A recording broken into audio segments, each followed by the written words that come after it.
Bueno, muchas gracias a la Junta Directiva de AGAM por la invitación. El día de hoy entonces voy a comentarles acerca de lo que es la dispepsia funcional refractaria. Qué pena, pero no adelanta, señor. Bueno, entonces tenemos que la dispepsia funcional, la dispepsia como tal, es un complejo sintomático muy prevalente en la población general. Puede ser manifestación de alguna enfermedad sistémica, orgánica o metabólica, y es lo que se llamaría una dispepsia orgánico secundaria, o también puede ser una representación, no tener causa aparente, lo que sería la dispepsia funcional o idiopática. Puede estar presente en pacientes que compartan los mismos síntomas gastrointestinales, pero las causas metabólicas son diferentes y fisiopatológicas. También puede haber alteración en la calidad de vida de estos pacientes y representa altos costos en salud, ya que es un reto diagnóstico y terapéutico tanto para el médico general como para el médico especialista. La prevalencia es de 1.6 veces más en mujeres que en hombres.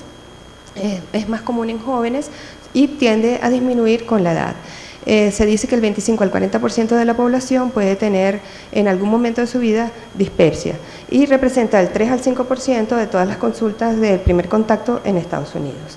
Este estudio de la Fundación Roma del 2021, que fue muy importante, ya que recogió a más de 73.000 pacientes de 33 países en 6 continentes, en donde Colombia también tuvo una participación aportando 2.002 pacientes. En este estudio se demostró que por lo menos 45% de los encuestados, que fue a través de encuestas telefónicas o domiciliarias, presentaban alguna enfermedad digestiva funcional, y dentro de este grupo el 7.2% tenían dispepsia. Entonces, ¿qué es la dispepsia funcional? No es más que el dolor abdominal crónico recurrente que se localiza en la parte central del abdomen superior y que llegamos a ese diagnóstico después de que hemos hecho todos los estudios pertinentes y no se han encontrado causas aparentes.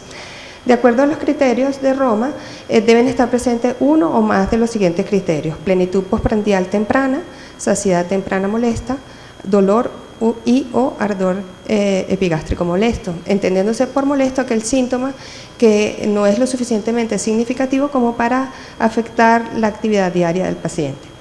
En general, estos criterios deben estar presentes por lo menos 3 meses antes del diagnóstico y los síntomas 6 meses antes del diagnóstico. También pueden estar presentes otros síntomas como son la distensión, que se puede presentar hasta un 70% de los pacientes, las náuseas y los eructos. Desde los criterios de Roma 3, la dispepsia funcional se subdividió en 2 grandes síndromes: el síndrome de distrés postprandial, en el cual los síntomas deben estar presentes uno o ambos, la plenitud postprandial molesta o la saciedad temprana molesta por lo menos 3 días a la semana, y el síndrome de dolor epigástrico, que debe estar presente uno o ambos de los síntomas, dolor o ardor epigástrico, por lo menos una vez a la semana. En este mismo estudio de la Fundación Roma se observó que ellos también discriminaron en síndromes la dispepsia funcional, evidenciando que el síndrome de distrés postprandial era más frecuente que el de dolor epigástrico y que estaba presente más en las mujeres en edad joven. En cuanto a los mecanismos fisiopatológicos, bueno, es bastante complejo. Tenemos que aquel paciente que generalmente se presente con saciedad o plenitud temprana, puede generalmente estar asociado al mecanismo fisiopatológico de los trastornos de motilidad gástrica. Entonces, recordamos que el estómago es un órgano cuya función principal es ser reservorio de alimentos, y esto lo logra a través de la relajación receptiva y la acomodación que ocurre en el estómago proximal. Entonces, existe un sistema muscular especializado en donde se despolariza este sistema a través del marcapaso gástrico. Se generan ondas que se transmiten, ondas lentas que se transmiten de forma longitudinal transversal desde el estómago proximal hasta el estómago distal. De manera que si hay un trastorno mioeléctrico, hay retardo en el vaciamiento gástrico, hay alteraciones de estas ondas lentas, el paciente pues obviamente tendrá una sensación de plenitud o saciedad temprana. El otro trastorno fisiopatológico involucrado y muy importante es lo que es la hipersensibilidad visceral, tanto gástrica como duodenal. De manera que estos pacientes se ha descrito, ya se sabe que, por ejemplo, estímulos mecánicos como la distensión pueden afectar la sensibilidad visceral, pero también los estímulos químicos como la estilización, el que llegue ácido al duodeno o también lípidos y no así carbohidratos o proteínas pueden alterar la motilidad duodenal y dar una sensación que el paciente percibe a nivel de la corteza cerebral como de hipersensibilidad visceral. También se ha demostrado que los pacientes con dispepsia funcional tienen una sobreregulación del receptor TRPV1, cuya función principal es que cuando se estimula libera calcitonina y sustancia P. Y en los pacientes con dispepsia funcional, como este receptor está sobreregulado, se puede disparar con cualquier efecto, ya sea, por ejemplo, la bilis, el ácido, las alteraciones en la microbiota, prostaglandinas o incluso temperaturas nocivas. También en los trastornos de hipersensibilidad se ha visto que, como recordemos que existe una relación bidireccional del eje cerebro-intestino, esta relación es a través de las haces espinales y a través del centro vago. De manera que se sabe que en los pacientes con dispepsia funcional hay una disregulación que se ha evaluado a través de una tomografía de emisión de positrones o resonancias magnéticas funcionales, en donde se ha visto que no solamente es el funcionamiento, sino que estructuralmente puedan haber alteraciones a nivel de la corteza. Por otro lado, tenemos que los factores psicológicos son muy importantes, ya que en estos pacientes lo que es el sistema hipotálamo hipoficiario adrenal está también como sobreregulado y pues esto puede afectar también lo que es la función inmune, la inflamación y la permeabilidad, ya que también se ha visto que en este tipo de pacientes hay un aumento en el número de eosinófilos a nivel del duodeno que potencia la degranulación de los mastocitos y esto también va a afectar finalmente a lo que sería la permeabilidad de la mucosa. Otros factores como la infección gastrointestinal, el 10% de los pacientes que tienen dispepsia funcional se han visto que pueden tener un antecedente de una infección. Generalmente los gérmenes más involucrados son el norovirus, la Escherichia coli, la salmonella, el campylobacter, y hay trabajos recientes que también vinculan el COVID-19. Y por supuesto los factores medioambientales, algunos pacientes mencionan que hay como un trigger de ciertos alimentos que empeoran sus síntomas, entre ellos están vinculados el café, algunos productos a base de trigo, entre otros. En cuanto a la infección del Helicobacter pylori, el consenso de Kioto es muy específico en señalar que si el paciente se le diagnostica Helicobacter, se trata y se erradica satisfactoriamente y mejora los síntomas después de la erradicación, ya no debe ser considerado un paciente con dispepsia funcional, sino que será llamado dispepsia inducida por Helicobacter pylori. Entonces, el diagnóstico obviamente siempre parte de una historia clínica detallada y de un examen físico minucioso, en donde nosotros podamos identificar los síntomas de alarma, que serían por lo menos la reducción de peso del 10%, que el paciente tenga una disfagia progresiva, vómitos persistentes, saciedad temprana. Es muy importante también pues que discriminemos si el paciente consume algún medicamento que pueda estar afectando el vaciamiento gástrico o si tiene antecedentes de alguna enfermedad inflamatoria intestinal o enfermedad digestiva, también antecedentes en primer grado de cáncer gastrointestinal, y si al examen físico pues encontramos alguna linfadenopatía o masa palpable, esto también pues sería considerado un síntoma de alarma. De acuerdo a los criterios de Roma, solamente se podría sospechar clínicamente de la dispepsia funcional con la historia clínica y el examen físico. Sin embargo, sigue siendo un diagnóstico de exclusión al cual siempre se le debe realizar una endoscopia. ¿Y qué dice la Sociedad Colombiana al respecto? Dice, bueno, que aquellos pacientes que tengan los síntomas de dispepsia típicos, pero que además tengan síntomas de alarma, se les debe realizar endoscopia sin importar la edad. Ahora bien, si no tienen síntomas de alarma, se debe realizar a partir de los 35 años. En cuanto a cuáles son la prevalencia de los hallazgos endoscópicos en este tipo de pacientes, este estudio que traigo del 2022 evaluó 511 trabajos en donde 184 dijeron o mostraron lo que era la prevalencia de la dispepsia y 15 los hallazgos endoscópicos que encontrados. Y lo bueno es que la mayoría de los pacientes, y lo que confirma pues que la dispepsia funcional no tiene una causa aparente, es que el 85% de los pacientes los estudios fueron completamente normales. El segundo hallazgo más frecuente fue la esofagitis erosiva, seguido de la úlcera péptica en un 4%. Y en cuanto al cáncer gástrico, fue raro, menos del 0.4%, e igualmente prevalente que en la población normal.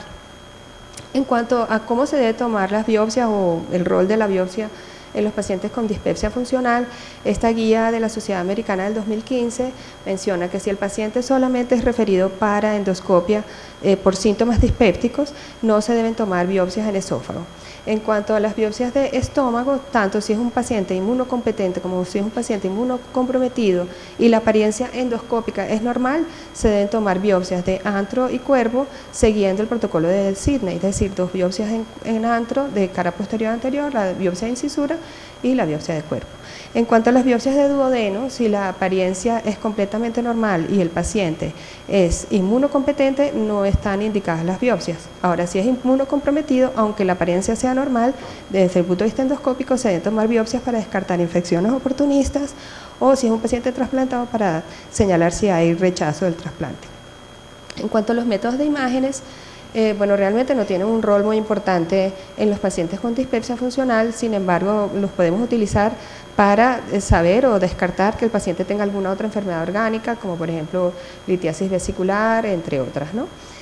Sí traje este estudio del 2013 en donde ellos realizaron ecografía, ya sea bidimensional o tridimensional, y evaluaron el área, el diámetro y el volumen del estómago proximal, evidenciando que en los pacientes con dispepsia funcional el área y el volumen del estómago proximal estaba reducido que con respecto a la población normal.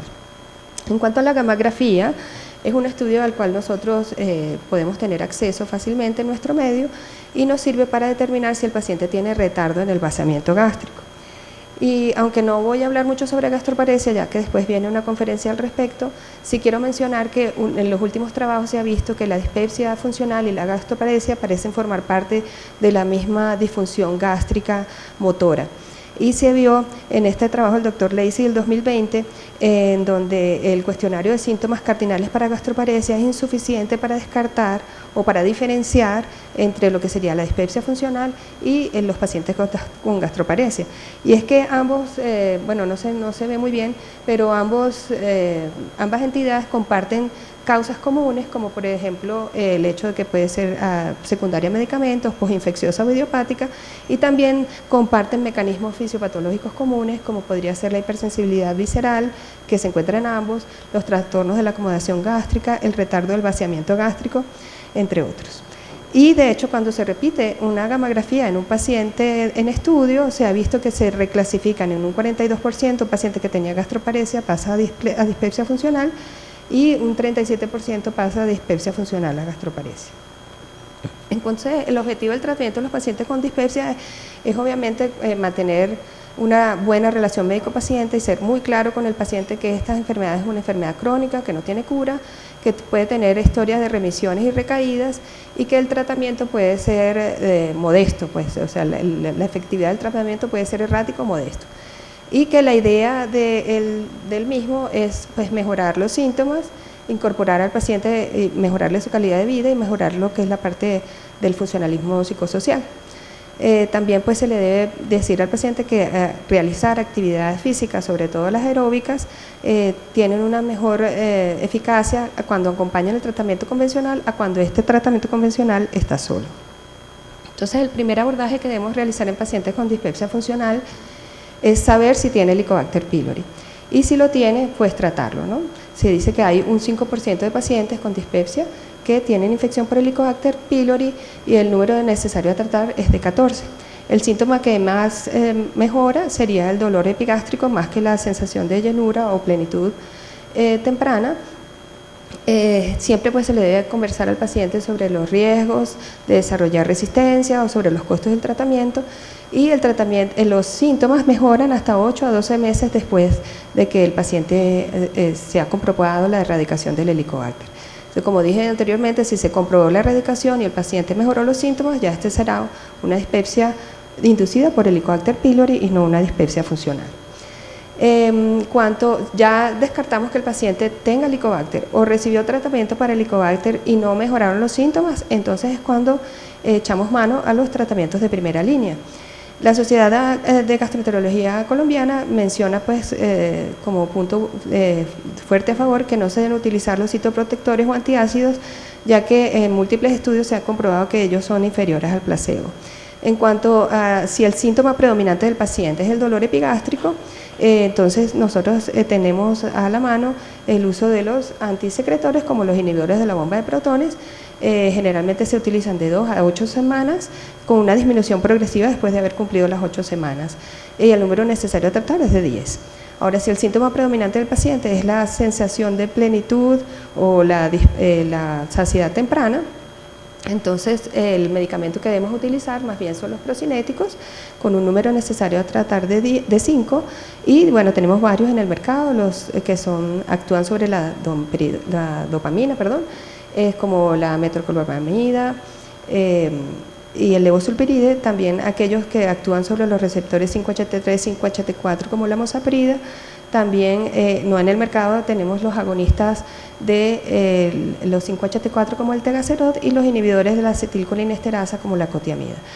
¿Qué pasa si el paciente le indicamos el IBP y no funcionó? Podemos hacer switch a procinéticos y viceversa, o podemos añadirle al procinético el IBP en conjunto. Entonces, cuando estos pacientes generalmente llegan a nuestra consulta, muchos han hecho ajustes en su dieta.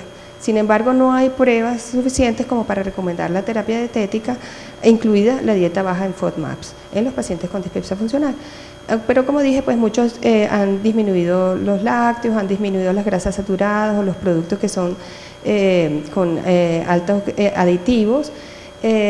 Y también se ha visto que, por ejemplo, el restringir el alcohol, como el vino o la cerveza, puede disminuir un poco los síntomas del paciente. También en aquellos pacientes que consumen alimentos a base de trigo, aunque se ha visto pues que la relación de dispepsia funcional y enfermedad celíaca es la misma que la población en general. La cafeína también en un 50% de los pacientes puede predisponer los síntomas. Entonces ya tenemos estos pacientes que, bueno, probamos eliminar la dieta, probamos los IBP, probamos los procinéticos y no mejoró, y entonces es cuando se llama lo que sería la dispepsia funcional refractaria. Se dice que en este grupo pueden estar hasta el 20 al 40% de los pacientes cuando no mejoraron después de medicamentos de primera línea. No existe un consenso real de lo que es la dispepsia funcional refractaria en cuanto a concepto, pero sí existen escalas que miden la gravedad de los síntomas. Y aquí pues les traigo la escala de puntuación de Glasgow, que es una encuesta autoinformada que el paciente llena con una puntuación máxima de 20, en donde se miden 8 categorías: la frecuencia de los síntomas, si el paciente, estos síntomas influyen en su actividad diaria o laboral, si ha sido evaluado por un médico en un consultorio o en su domicilio, si ha sido sometido a exámenes diagnósticos, si ha además tomado medicación no prescrita o si ha tomado medicación escrita. Mientras más alta la puntuación, más graves serán los síntomas del paciente. Y pequeños estudios han demostrado que estos pacientes que no responden a estos tratamientos de primera línea y que se consideran dispepsia funcional grave, generalmente tienen un periodo muy corto hacia la saciedad, tienen retardo en el vaciamiento gástrico. En los estudios de motilidad de la cápsula inalámbrica hay aumento de la motilidad. También generalmente son mujeres, puede estar relacionado o solapado en pacientes con intestino irritable que tengan ansiedad y depresión. Y se ve también más en los pacientes con tanto en síndrome de distrés de dolor epigástrico como de distrés postprandial. Entonces, en este tipo de pacientes nosotros podemos tener un acercamiento terapéutico con los medicamentos de segunda línea, que serían los neuromoduladores, que como expliqué en los mecanismos fisiopatológicos, pues existe una relación bidireccional del eje cerebro-intestino. Estos medicamentos actúan sobre la motilidad digestiva y actúan sobre la percepción o lo que sería la nocicepción visceral. En este grupo pues están los antidepresivos, generalmente los que mayor demostración o efectividad tienen son los antidepresivos tricíclicos, el uso de la amitriptilina 10 miligramos en la noche con aumento de 10 miligramos cada vez hasta lograr pues el control de los síntomas. El tratamiento debe ser instalado de 8 a 12 semanas, recordándole al paciente que la mejoría de los síntomas probablemente tarde de 20 días a un mes. Existen otros medicamentos como los inhibidores de la recaptación de serotonina, pero no tienen, como el escitalopram y la sertralina, pero no tienen tanta evidencia como los tricíclicos. Y medicamentos que inicialmente se generaron como medicamentos antidepresivos, pero que en el transcurso del tiempo se evidenció que tenían una función o mejoraban la acomodación gástrica ya que relajan el fundus. y entre ellos están la mirtazapina de 15 a 45 miligramos día y la buspirona de 5 a 10 miligramos día.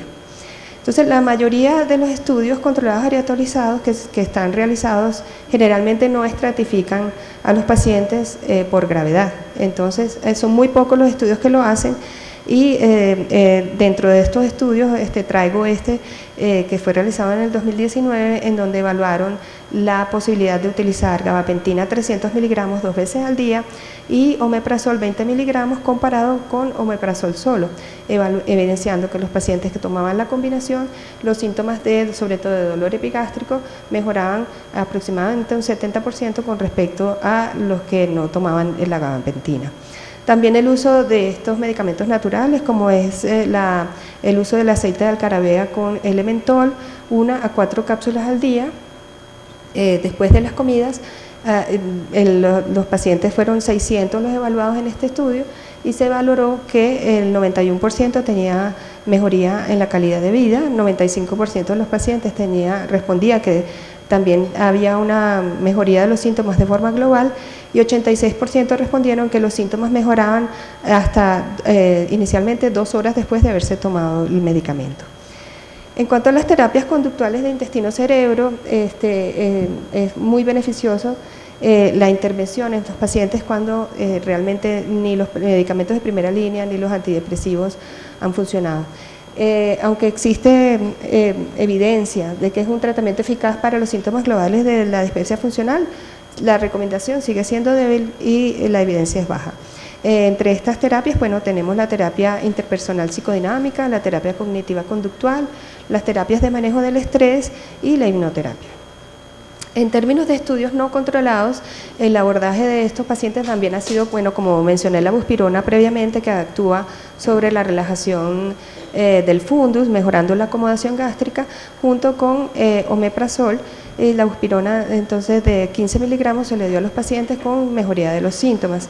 También la eficacia de la cotiamida, inhibidor de la acetilcolinesterasa, 100 miligramos al día, 3 veces al día, junto con esomeprazol 20 miligramos, se ha utilizado mucho en países asiáticos con mejoría de los síntomas de estos pacientes, sobre todo para lo que es la plenitud o la saciedad temprana.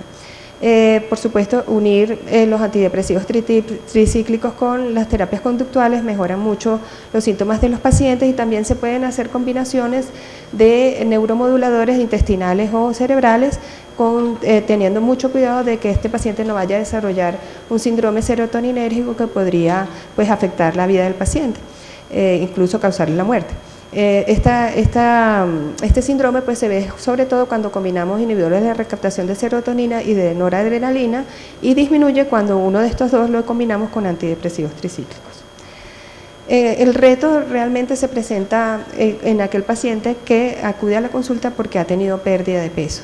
Entonces es muy importante saber si este síntoma es un signo de alarma o realmente es porque el paciente tiene una restricción dietética sustancial, que puede llevar incluso a la desnutrición. Generalmente estos trastornos están asociados con que el paciente tiene una saciedad temprana, náuseas, vómitos y dolor abdominal. Y está fuertemente asociado a la depresión, es un paciente que normalmente consulta muchas veces, tiene reducción de la calidad de vida y bueno, se ve lamentablemente más en mujeres que tienen solapamiento con síndrome de intestino irritable. En estos pacientes, la Sociedad de Psicología y Psiquiatría menciona sobre estos trastornos restrictivos de la ingesta de alimentos por evitación, que en sus siglas en inglés se llama RFID, y que nosotros podemos descartar en la consulta con 5 preguntas, preguntándole al paciente si vomita después de comer, cómo se visualiza el de imagen corporal, si se ve más gordo de lo que la gente lo ve normalmente, si la comida lleva su vida, todo lo que la comida gira alrededor de su vida, ¿no? Se ha visto que en estos pacientes con este trastorno de RFID también puede haber retardo en el vaciamiento gástrico.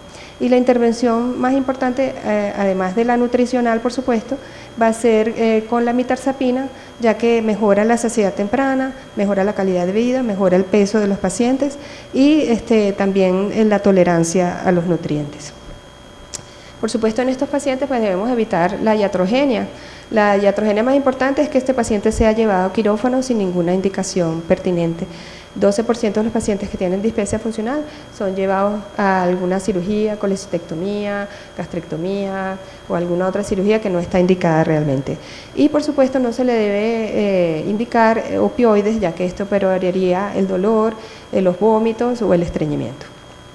Existen algunas terapias nuevas, que son nuevas en el uso de la dispepsia funcional.